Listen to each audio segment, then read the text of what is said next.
Кайырлы күн. Мен сіздерге бүгін ең оңай бисквит жасауды көрсетпекшімін. Құрамы сіздерге көрсетіліп тұр. Ең алдымен жұмыртқаны ағы мен сарысынан айырып аламыз да, ағына кішкене бір шым-шым тұз қосып миксерлейміз.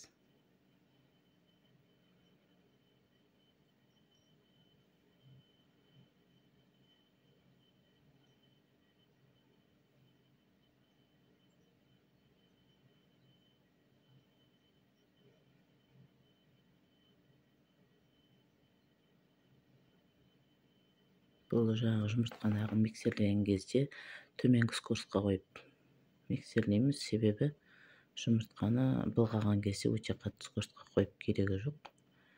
Осылай жаңағы жұмыртқаны ағымен тұзды миксерлеп алатын боламыз.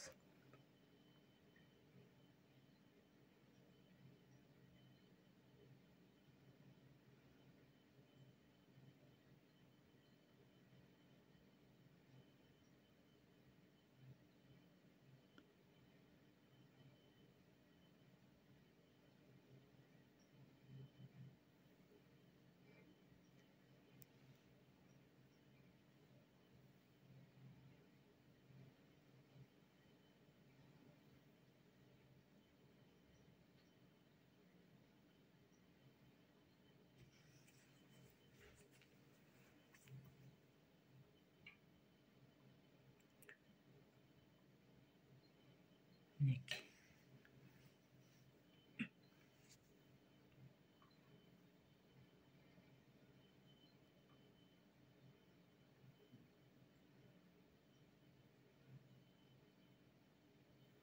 Жұмыртқаны ағын былғап болдық.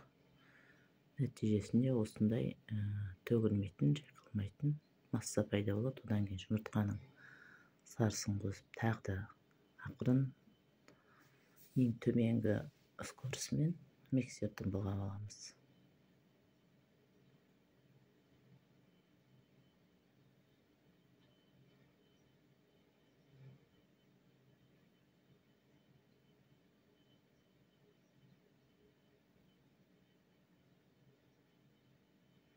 Әбден екеуі бір масса болғанша миксерлеп былғап қоямыз.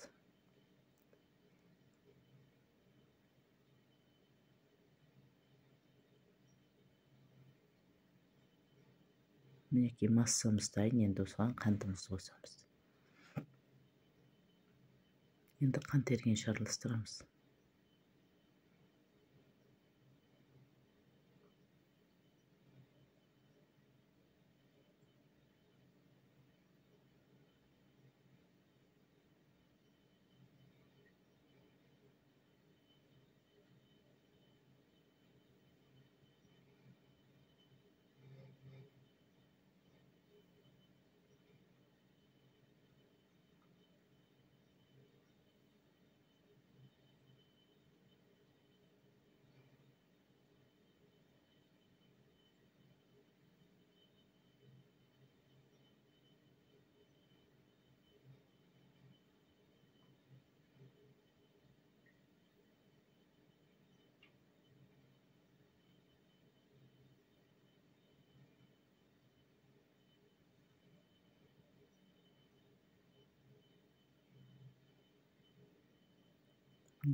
Қантымыз еріді.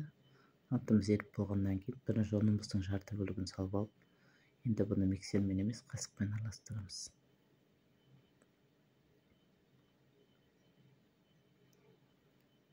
Ақырындап біркелкі масса жасаймыз, қасықпен араластырып.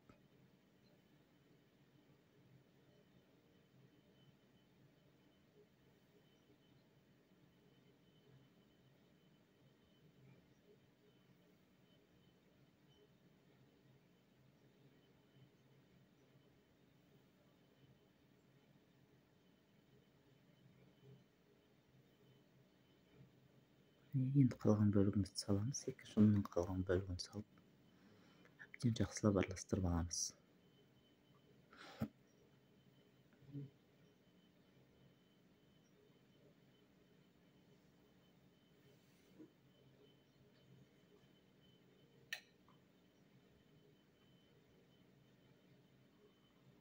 Мінекей массамыз дайын.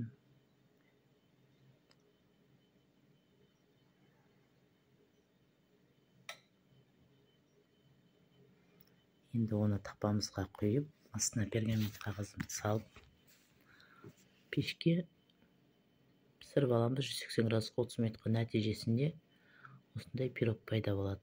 Бұл пирогты ортасынан бөліп, крем жағып, торт қылып дайындасаңыз да болады. Болмаса тек қана осылай пирог күйінде дастарханға ұсынсаңыз да болады. Ас болсын.